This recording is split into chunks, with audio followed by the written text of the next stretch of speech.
there's this warped narrative about places like Juarez, and it falls to people like us who don't live there, who are called upon to go and try and explain it to the international audience.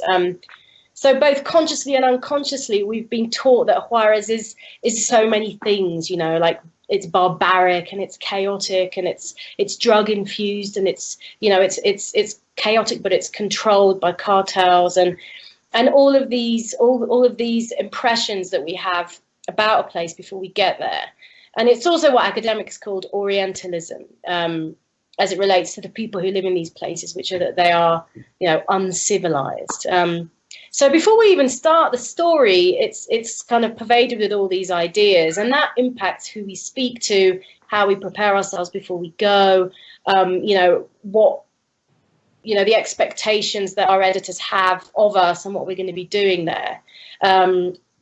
So the downfall of selling a story before you go is that you need to have the flexibility to move with it if it isn't what you initially thought it was going to be. But when you arrive in a place like Juarez, because of all these factors, you don't seek to find the story. You seek to confirm what we already think we know, which we've had confirmed by the people that we've spoken to, and we know that our editors want. And so how that plays out in practice isn't always uniform, but stories about violence against women in Juarez usually, nearly always, adhere to this general narrative that conforms to our Orientalist view of the place. So it goes something like this. Step one, set the scene as a crazy place that no one can possibly understand, magical realism or messed up, or like how, fact is much stranger than fiction. Step two, establish that all the men are natural born predators, born to feed, quite literally from the flesh in this case, that they have no moral boundaries, that these people are totally out of control, and naturally they're brown from working class neighborhoods and from poverty-stricken communities. Step three, remove the agency of the women completely. These are young teenagers mostly who are lured into fake jobs and then preyed upon by these, uncontrollable lower class brown predators and absolutely 100% victims. And then step four, you create a case that's impossible to resolve. A serial killer, that it's drug traffickers, that it's a satanic cult. Another theory that I came across was that it was all to do with the sort of the rich, powerful elites of Ciudad Juarez, and they were behind all the murders, even though no one named any names. And then step five, you make it seem like actually everyone's involved. O sea, es toda esta gente. And that's often done via the depiction of state actors who are colluding with these mysterious killers, which is often the case, but it's not, writ large. And the important thing is that these state actors are reflections of a society. Again, true, but this serves to support the larger Orientalist narrative as it relates to the murders of women in Juarez, not as a means of helping us understand murder in Juarez in general. So all this brings me to the next point, which is that this narrative obscures some very important points about murders of women in Juarez, based on the principle that you have to approach things with an open mind. But most of these murders are no different to the murders of women in general, which is not to diminish the deaths of women in Juarez at all, but the international media's kind of singular focus on Juarez's murdered women and its obsession with looking for this mysterious bogeyman or the satanic cult behind it means that we're not really looking for the answers behind those murders and the real reason, which is the real reason behind so many of these things, structural sexism that pervades the institutions that move out justice, but also the social structures in which these women exist alongside men. Yeah, and this that same narrative that you just talked about right at the end, the structural sexism was so apparent in the Ruby Marisol case. Her boyfriend Sergio Barranza was someone who felt empowered enough to take matters into his own hands and murder her. He admitted as much, and the authorities essentially proved it. Their inaction really proved that this structural sexism existed. At first, in the investigation, which was the was evident to everybody in the family. The authorities did nothing. It was the mother, Marisela Escobedo, who located him for authorities. And then, the other element of this sort of structural sexism you see in this case is that of the three judges, one of them was a woman, and you saw that in the video. There's no satanic cult. There's no serial killer. There was, in this case, a drug trafficking link. Arranza was later connected to the Zetas. And that was what got most of the media's attention when he was killed in 2012, was his connection to the Zetas. Again, unmentioned in all this is the structural sexism that led to Ruby's death and the absolution of her killer. There was, certainly some people that during all of the coverage of Juarez tried to point towards this structural side of it. The most famous of which is a woman, she passed away, named Esther Chavez Connell. She was an accountant who created the first women's shelter for battered women there in Juarez. She spent 20 years documenting murders of women in Juarez. What her information showed, the cases that she was able to document, there were 400 cases she documented between 1990 and 2005. All but 100 of those, so 300 of those cases were resolved. 3/4 of the cases that were resolved implicated not these, these satanic cults or serial killers or drug traffickers, but an acquaintance, a domestic partner. A relative. So these are all people who knew each other prior to this. This is part of structural violence. It's not a mysterious or unknown cult or drug trafficking organization that's doing this.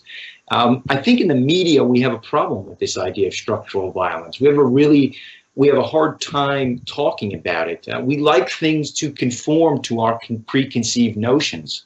I remember a friend telling me before I went to Juarez, he said, well, most people write the story before they even get on the airplane. And this is horrible because it means at the end of the day, we miss the macro story as well. We miss this structural violence story. There are other things that certainly point to this. Molly Malloy, who's a research librarian and professor at the University of New Mexico, has also pointed out in her very close look at what's going on in Juarez, that the proportion of homicides against women is actually the same. And even less in some cases than other parts of Mexico and even the United States. So, what she says in her research is that 10% of the murders are women. The victims are women, whereas in the United States it's closer to 20 or 25%. And probably the worst part of this is that it gives us license to ignore the rest of what's going on in the region. Mexico is not the place where women are victimized the most. We can see that around the region in Brazil, in Guatemala, in El Salvador, in Argentina. We wrote a story yesterday that was published yesterday that talks about Argentina, how every 29 hours a woman is killed. So there are many other places where this is going on, and we ignore them. It's almost as if Juarez has become shorthand for this larger story of violence against women in the region, and it's horrible because it conforms to this distorted, warped, and Orientalist narrative. So I just wonder what that says about us as a profession. And I think back to the Ruby Marisol case, which ended even more horribly than you can imagine. It wasn't just a lack of justice, but in December 2010, Maricela Escobedo, the mother who'd been fighting for justice, was assassinated in front of the governor's office in Chihuahua. And I think we also have some video of that, don't we, Deborah? Yeah, I'm playing it here.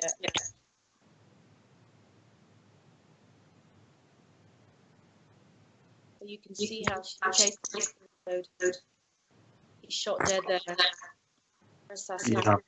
Gets back in the car. This was all caught on the closed circuit TV. No, her body's lying there on the pavement in the white circle. Yeah, it's incredible. Right in front of the governor's office. Again, another illustration of this structural violence. You know, we didn't hear. We certainly had quite a few stories in general about this after her death, but really after that, we've seen much of the same type of coverage. I don't know whether you have any general thoughts. You're watching, just so everybody knows, you're watching InSight Crime's weekly Facebook Live, where we talk current events and we take your questions. So today we have the great pleasure of having Deborah Bonello, who's one of our lead investigators in the region. And just wondering, Deborah, if you have any more thoughts on this. Yeah, I mean, I think the coverage of women, violence against women and women in organized crime is pervaded by the kind of, you know, preconceptions that you see in coverage of women across the media, which is they tend to have very simplified roles, mostly as victim, you know, which the media does in general. You're either a victim or a victimizer. And I think anything outside of that is very novelty, you know, La Reina del Pacifico, La Reina del Sur, you know, these crime bosses, you know, Judy in the Narcos series on Netflix, who was a fantastic character. But I think because of these preconceptions, they don't allow us to really talk about the increasing involvement of women in drug trafficking, and the complexity of that involvement and the role that violence has in that, and how, you know, women who grow up surrounded by violence and victims of violence, yes, you know, they're victims, but they're also more likely to then go on and victimize people, to see that violence as acceptable. And all those factors feed into organized crime and the culture surrounding it that we see today. And I think, you know, in the case of the Juarez women, you know, it's now just talking about Mexico in general, it has now been established that the killing of women is happening in much bigger numbers in other parts of the country, El Estado de Mexico, which is next door to the city of Mexico. But that case study has become sort of part of Mexican folklore now. And once those things... In a positive way or in a negative way? I mean, is that... I mean, negative, of course, negative, because it involves the deaths of women, but it's become oversimplified, and in the way that so many things in our field do in organized crime. You know, people want these legends and these simple stories, and really it's never as easy as that, as you know. Do you think that the Mexican press approaches the Juarez story in a way that's different from the foreign press? Do they go in with that single narrative? I think probably it's different for them, because they're explaining to, you know, El Diario, for example, in Juarez is mainly talking to people who live in Juarez and understand Juarez. And in a sense, they probably couldn't get away with the kind of things that the foreign press do, because their readers are a lot more familiar with the kind of issues. You know, I think it's easier for the foreign press to spin a yarn which, you know, keeps people reading, but they can get away with a lot more. But, you know, obviously Mexican journalists have their own limitations in terms of what they can and can't write and what they can and can't report. So they're under different pressures to us, I think. Mm-hmm. Mm-hmm. We have one related question in our list of questions as we kind of transition towards the question which talks about the involvement of women in organized crime, and ask about strategies to employ, this is from Teresa Biskova, and I may have pronounced your name wrong. I apologize if I did, but this asks about the strategies to employ when breaking the involvement of women in organized crime. Should they be gender specific? Do you have any thoughts on that, Deborah?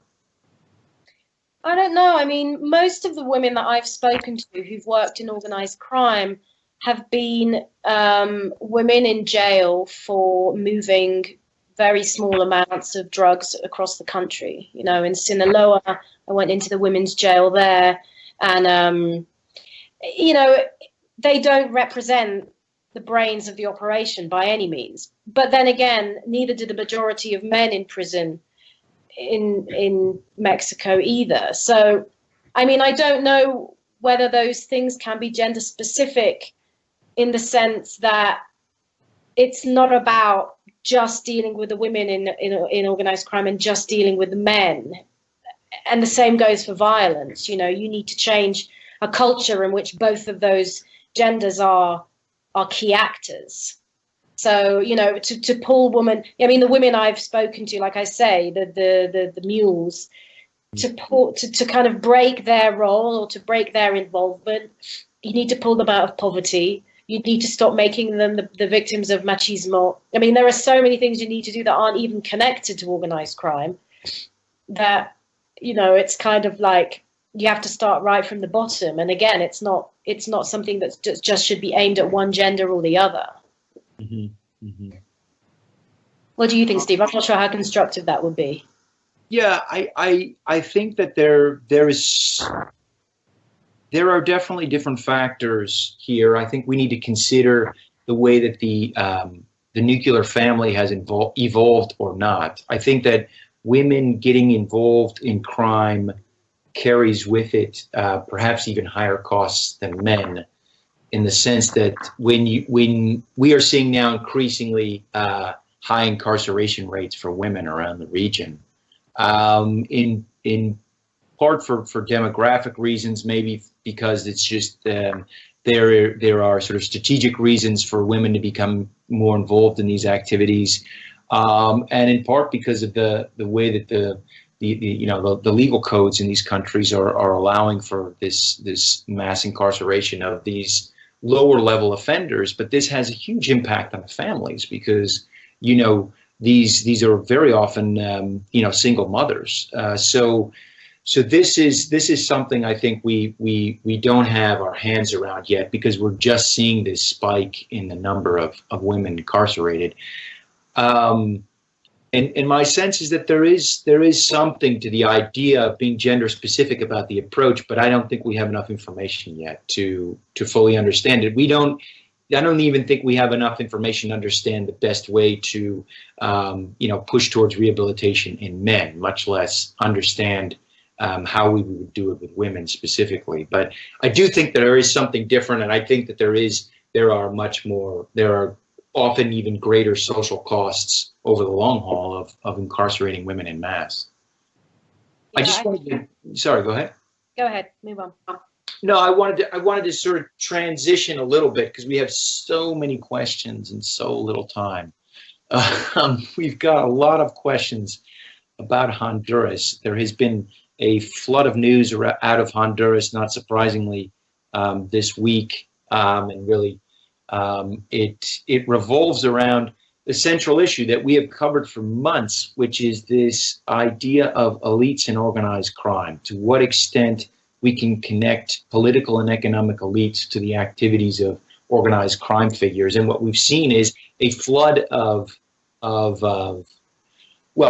testimony, really, and other things coming out of the United States cases that have opened, little and big windows into how this was working. We've got a couple of stories this week on how a member of what was called the Cachitos cartel was talking about his relationship or bribes paid to the Porfirio Lobo administration, which was the previous administration in Honduras.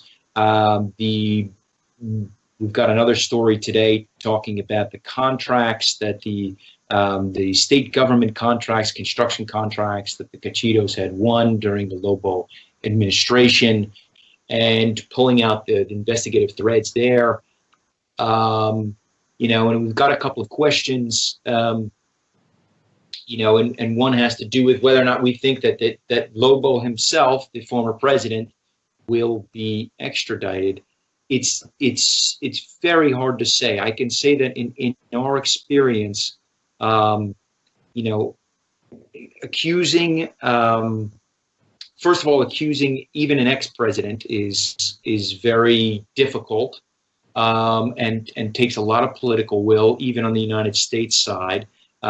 It's fraught with issues that could roil relations, diplomatic relations. So I'd say it's not as cut and dry as it might seem. On the surface, it might seem like that. You've got a lot of information accumulating, and certainly some of it spilling out into public view, but it's not exactly a cut and dry sort of case. So I would not hold your breath necessarily to see, to wait for, Porfirio Lobo's extradition. I think that there's probably some political hurdles to overcome.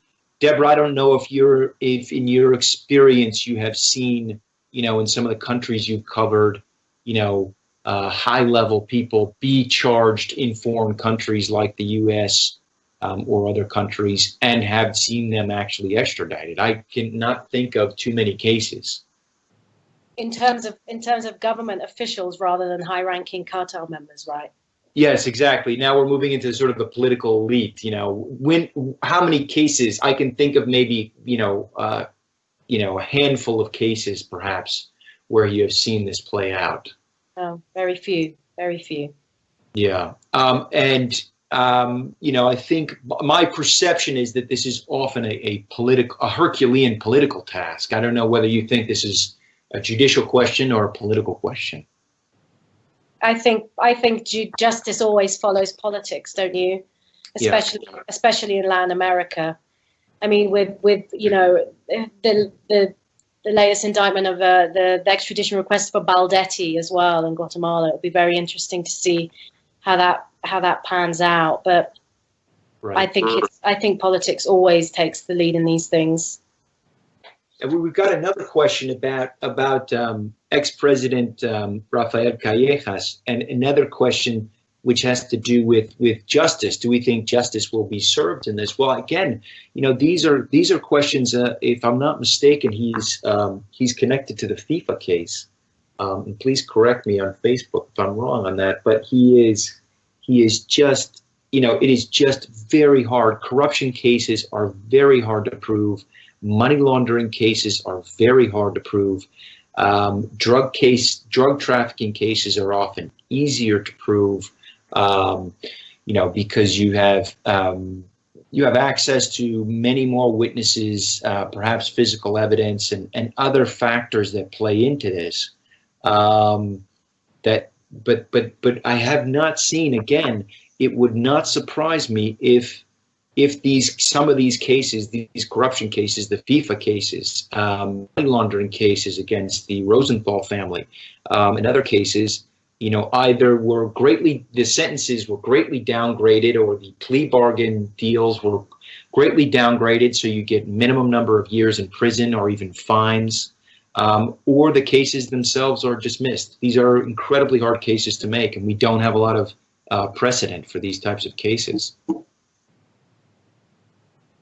We have so many other questions on Honduras, but we did I wanted to circle around to maybe one more case here, which is related, and I wonder if you're following it at all from your neck of the woods, which is the Odebrecht case, and how it's now incredibly connected now to the FARC.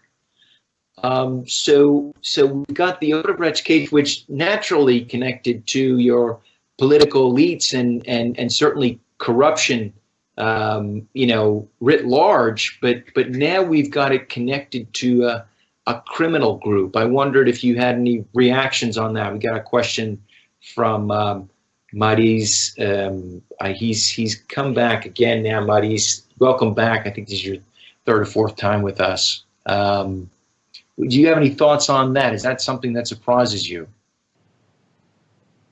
I think it's interesting that I think the FARC is actually denying the allegations by the company. Isn't that right? Mm-hmm. That money never came in.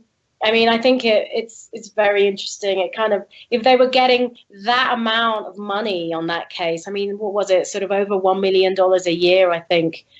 Right. It kind of, and you know, the FARC's finances and the kind of the size of those finances have always been this big question mark, I think. But it'll be it makes it much more pressing that the Colombian government now in this sort of post-peace era goes after the finances, you know, which it's, I think, only had limited success in doing so far. Yeah, and the other part of the question is related to whether or not they are acting, if you will, like the paramilitary groups. I mean, were they acting as almost intermediaries to remove obstacles to any sort of development projects, displacing people is what the question asks.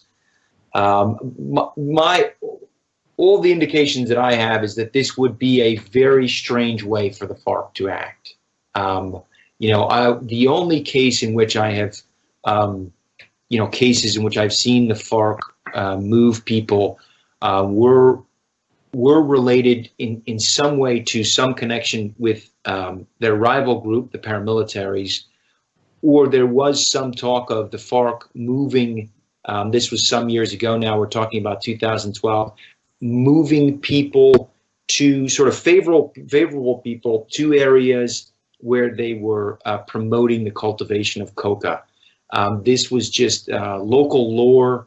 I was never able to establish it, but this is the only points of displacement that I had ever seen. Never for a commercial or a government contracted enterprise. So that would seem odd to me, and certainly not in line with the way that the paramilitaries operate. Yeah.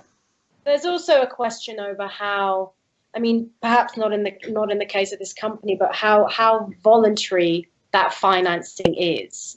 Because as we know, extortion is a huge market for lots of the criminal groups operating around Colombia and on the Venezuela-Colombia border.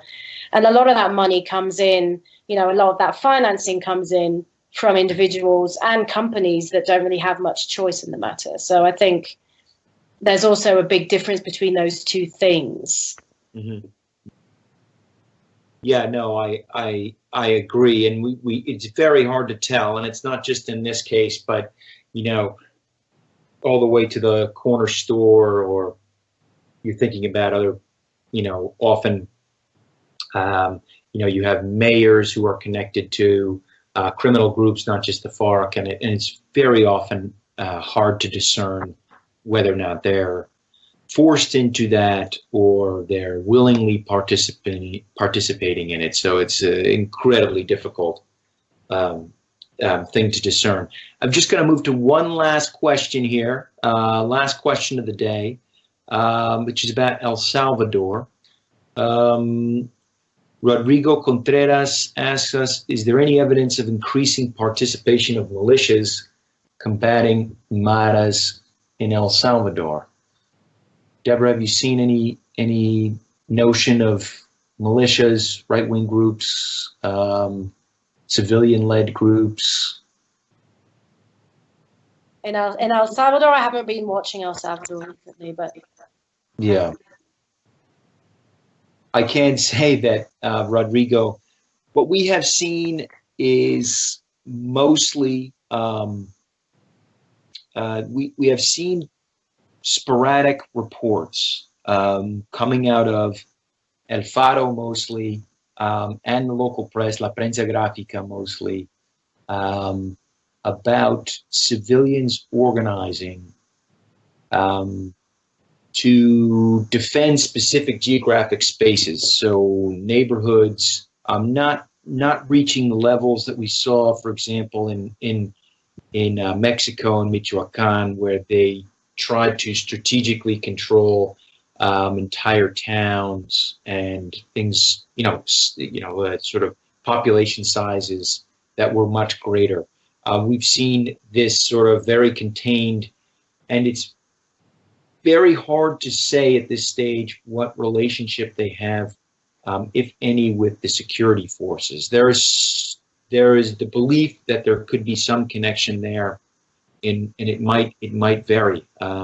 In some spaces, you might have them connected to the local security forces, and in other spaces, they might be acting on their own. We don't have a systematic study to draw from yet, but there are certainly indications from the reporting there. This is not, I should emphasize, this is not our reporting, but from the reporting there that we're seeing, the same reporting that you should be drawing from, El Faro and La Prensa Gráfica mostly is what we're seeing these stories about these militia, civilian-led groups that are trying to rid themselves of gangs in a very violent manner. We do not see this as a positive development at all. This is just one more layer to any conflict. We have seen this happen in Colombia, in Brazil, and in Mexico, Deborah. Just to round it out with Mexico, just maybe talk to us a little bit about how this has evolved in Michoacan, this idea of vigilantes and vigilantism in Michoacan. What has been the result of that? I mean, the result has been pretty disastrous. I mean, I think when the self-defense movement started up some years ago, at the time, they sort of rode in on this wave of hope because there were so many communities there that were being held ransom. But increasingly, those groups became co-opted by the gangs that they were trying to pull to heel. And, the pre-government rather cynically tried to co-opt them by resurrecting this rural defense police force that already existed and pulling a lot of these autodefensas into that format. But that's since dissolved and fallen away. And I think now there's very little, it's very difficult to distinguish between, autodefensas and people who are working for the cartels. And I think that's more of a blurred line in Michoacan than it is anywhere else. But you've also seen in Guerrero a lot of accusations flying between the self-defense groups there who have been around a lot longer than the ones in Michoacan, accusing each other of being the armed wings of Guerreros Unidos and other organized crime groups operating in the state. How true those accusations are is difficult to ascertain, but there's definitely a lot of gray when it comes to the autodefensa movement in Mexico. I can just say, and on this note, we should probably wrap it up, but I can just say that in my 20 plus years experience, I have never seen a vigilante group not become a criminal group of their own volition. So while it may seem like a response that is necessary in some cases, and the only response, there might be even desperate situations in which it is the only response, or people feel it is the only response. It has, in every situation I've ever seen, and this is all over the region, they have become their own criminal group. So I guess a word of warning as it relates to militias. So I don't know if you have any more thoughts, Deborah. We're just going to wrap it up and thank everybody for joining us again on our Facebook Live session. We'll be back again next week. Been great, Steve. Thank you, Deborah.